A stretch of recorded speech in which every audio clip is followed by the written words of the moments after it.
அன்பு வணக்கம். மணிமாறன் மாணிக்கம் மலேசியன் நம்பிக்கை கட்சியின் தேசிய தலைவர். 12வது மாதம் 2024.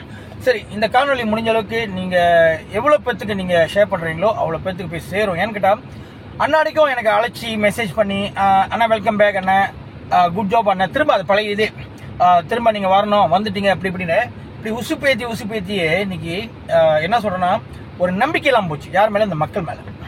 சரியா? அப்புறம் இப்போ ஒரு காணொலியை வந்து இப்போ 2-3 நாளாக வெளியாக்கிட்டு இருக்கன்றப்ப இந்த army Ravi, Buntong army Ravi ஒரு கேங்ஸ்டரு, நிறைய புடாலாம் வச்சிருக்காரு. அவரை வந்து நான் வந்து 1-to-1, அதாவது ஆம்பளத்தனமா ஒரு அப்பனுக்கு பிறந்த, நானும் ஒரு அப்பனுக்கு பிறந்தேன், அவரு ஒரு அப்பனுக்கு பிறந்த, இந்த மாதிரி ஒரு இதில் வந்து ஆம்பளத்தனமா ஒத்தையா தெருவில் சண்டை போட வேணாம். தெருவில் சண்டை போட்டு எனக்கு சலிச்சு போச்சு. இனிமேல் பிடிப்பட்டு தான் ரொம்ப சண்டைக்கு எவனும் வரமாட்டான். அதனால ஒரு ஈவன் எனக்கு வந்து நான் ஏற்கனவே சொன்ன மாதிரி எனக்கு அந்த பாக்ஸிங் தெரியும், நான் சின்ன வயசுல பழகி இருக்கு. அதனால வந்து ஒரு ஈவன் பாக்ஸிங் மேட்ச் அப்படின்னு பார்த்தா அவரு என்ன மாதிரி வேணுமா சண்டையை வந்து பழகிட்டு வந்துட்டு நம்ம சண்டை போடலாம். அப்படின்னா ஒரு களத்துல லீகலா சண்டை போடுறப்ப எந்த ஒரு பிரச்சனையும் வராது, போலீஸ் கேஸ் வராது, கண்டிப்பா எதுவும் பிரச்சனை கை கால உடஞ்சாலும் அது மாதிரி எதுவும் ஒரு பிரச்சனை வராது. ஏன்னா லீகலா நம்ம சண்டை போடுவோம். ஏன் சண்டைனா நம்ம ஆம்பளத்தனத்தை, வீரத்தை, பலத்தை, தைரியத்தை காட்டுற இடம். இப்போ ரோட்ல சண்டை போறப்ப என்ன ஆகும், முக்காசி இவனுங்க இந்த மாதிரி சில பேர் மண்டைன்னு சொல்லிட்டு அலையிறவங்க என்ன பண்ணுவாங்க, ஒத்திக்கு வச்சு சண்டைக்கு வர மாட்டாங்க. கூட 10-15 சின்ன பையனை வச்சுட்டு இந்த சூரி மக்கான் பண்றது, பின்னாடி வந்து லாட் எடுக்கிறது, இந்த மாதிரி தான் ரொம்ப செய்வானுங்க.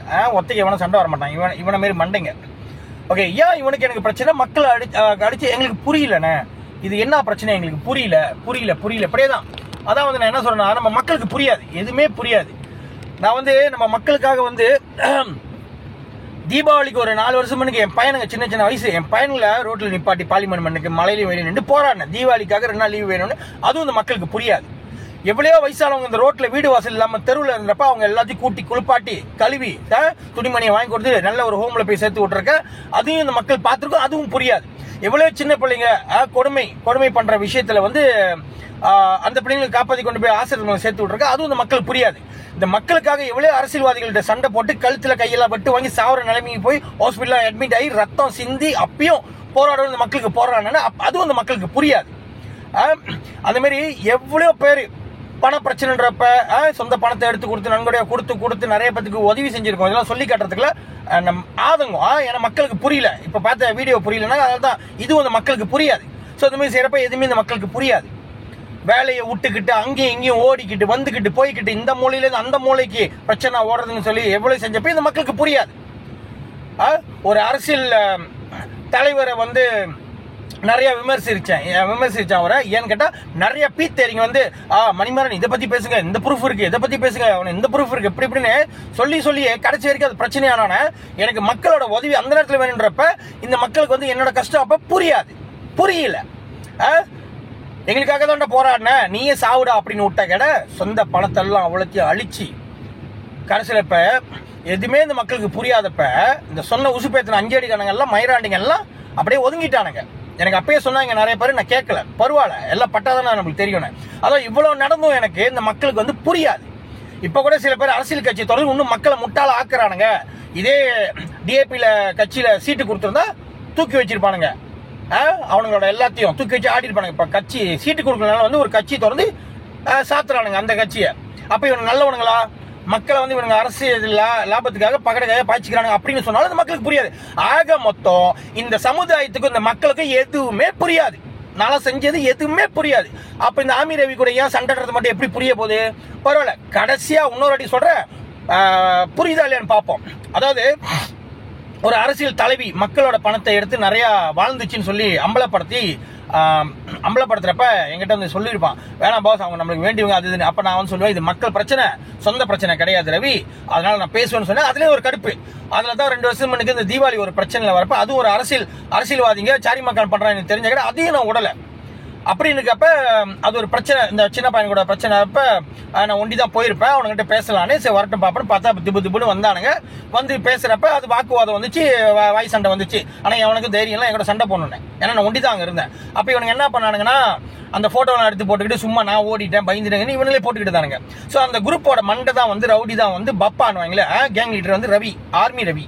ஸோ அவர் பின்னாடி இருந்துகிட்டு இதை கோத்து விட்டுக்கிட்டு வேடிக்கை பார்த்தாரு. ஏன்னா நான் ஒரு வாட்டி வந்து அவருக்கு மூஞ்சி கொடுக்கல, இந்த அரசியல்வாதிகளுக்காக பேசுறதுனால மூஞ்சி கொடுக்கல, மக்களுக்காக தான் பார்த்தேன் நான். அதான் என் முட்டாள்தனம் போல இருக்கு.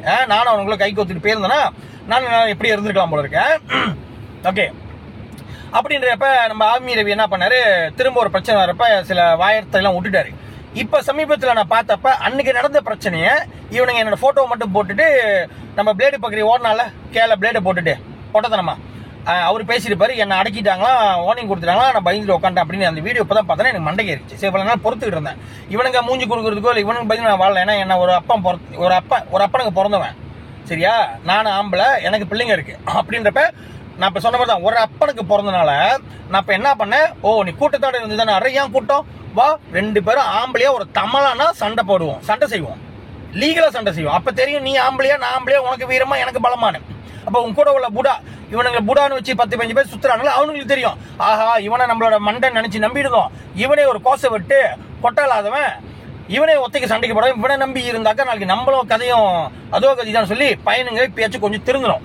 உண்மையான கேங்ஸ்டர்களை நான் பார்த்துருக்கேன். எப்படி பார்த்தா சின்ன வயசுல பார்த்து வளர்ந்துருக்கேன், சரியா. என் இடத்துல இருந்து பெரிய பெரியவங்க பார்த்து வந்து இறங்கினாலே அவங்க உண்மையிலே வந்து ஒரு கெத்து இருக்கும், அது கேங்ஸ்டர்.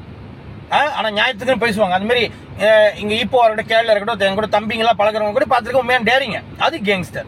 ஸோ இவெல்லாம் வந்து கேங்ஸ்டர் சொல்லி ஊரை ஏமாத்திட்டு இருக்கான்னு சொல்லி, அப்ப இவனன்னு இல்ல மக்களுக்கு புரியாத ஒண்ணு நிறைய இருக்கு. ஐஸ் அடிச்சுக்கிட்டு புருஷன் முன்னாடி ஐஸ் அடிச்சு இப்ப என்ஜிஓன்னு சொல்லி என்ஜிஓ வச்சு மக்களை ஏமாத்திக்கிட்டு இருக்கு. அதை பத்தி வெளியாக அதுவும் அந்த மக்களுக்கு புரியல. ஜேபில ஒருத்தன் வேலை வெட்டி இல்லாம இப்பெல்லாம் பிளேவர், அந்த வேப் இருக்கு, அது பிளேவர், அது ஒரு ட்ரக்ஸ் தான், அதை வச்சு ஓட்டி சாரி மக்கள் பண்ணிருக்கான் புருஷன் முன்னாடி ஜேபில. அதுவும் அந்த மக்களுக்கு அதுவும் புரியல. பொம்பளைங்களை சொந்த மனைவியா இருக்கட்டும் யாரா இருக்கட்டும் பொம்பளைங்களை செக்ஸ் வீடியோ எல்லாம் எடுத்து மிரட்டிக்கிட்டு இருக்கான்னு எனக்கு வந்த கேட, அதையும் இந்த மக்களுக்கு எடுத்து சொன்னேன். ஏன்னா நாளைக்கு உன் அம்மாவா இருக்கக்கூடாது, உன் பாட்டி, உன் மக, உன் பேரப்பிள்ளை எதுவுமே பொம்பளை பிள்ளைங்க இவனாலாம் பாதிக்கப்பட்டிருக்காங்க வெளியே கொண்டு வந்து சொன்னேன். அதுவும் அந்த மக்களுக்கு புரியல. அப்ப எதுவுமே அந்த மக்களுக்கு புரியாதப்ப எப்படி இது மட்டும் புரிய போகுது? அதான் திரும்ப ஒரு வாட்டி புரிய வைப்போம். இதான் ஆமி ரவி கதை, சரியா. இந்த மாதிரி 10-15 பையனை வச்சு ஊரே ஏமாத்திட்டு இருக்கானுங்களே, இவனுங்களுக்கு வந்து வீரனா எப்படி தைரியம் எப்படி காட்டணுன்றதுக்காக ஒத்த கூப்பிட்டுருக்கா ரவி. திரும்ப சொல்றேன், இது உனக்கு எனக்கு மட்டும் உள்ள பிரச்சனை தான். ஓகே, அண்ணா சொன்ன மாதிரி உன்னோட தைரியத்தை பலத்தை ஒத்தையா ரெண்டு என்கிட்ட காட்டு. நான் அப்புறம் ஒத்தையா கூப்பிடுறேன் பத்தியா.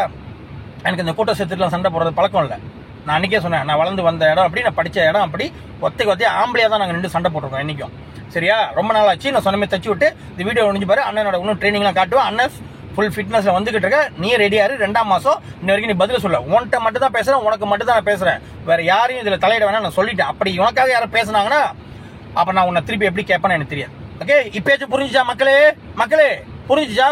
மக்களுக்காக போராடி கடைசியில போராடின நான் வந்து இப்படி அதோ கதியில நிப்பேன். அங்கங்க சீப்பட்டுக்கிட்டு அவன்கிட்ட சண்டை போட்டு என் குடும்ப போட்டோ, பிள்ளைங்க போட்டோ, அம்மா போட்டோ, என் பொண்டாட்டி போட்டோ எல்லாம் போட்டு அசிங்கப்படுத்தி நான் அடிச்சானுங்க. அப்பெல்லாம் அந்த மக்கள் எதுவுமே வரல. ஆனா மக்களுக்காக போராடுறதுக்கு மட்டும் நான் வரணும். போதும்டா சாமி, போதும். கடைசி வரைக்கும் உங்க நிலைமை, அந்த மக்கள் நிலைமை இப்படிதான் இருக்க போது. நீங்க இப்படி இருங்க. ஏன்னா உண்மையா போராடுறவனா வந்து நீங்களாம் என்னைக்கும் இது பண்ண மாட்டீங்க, வந்து ஏமாத்துறவனா தான் தூக்கிச்சு ஆடுவீங்க. அதே மாதிரி ஆடுங்க, நான் நின்று வேடிக்கை பார்க்கறேன். ஓகே, இப்பயாச்சும் புரிஞ்சிருக்குன்னு நினைக்கிறேன். நன்றி, வணக்கம்.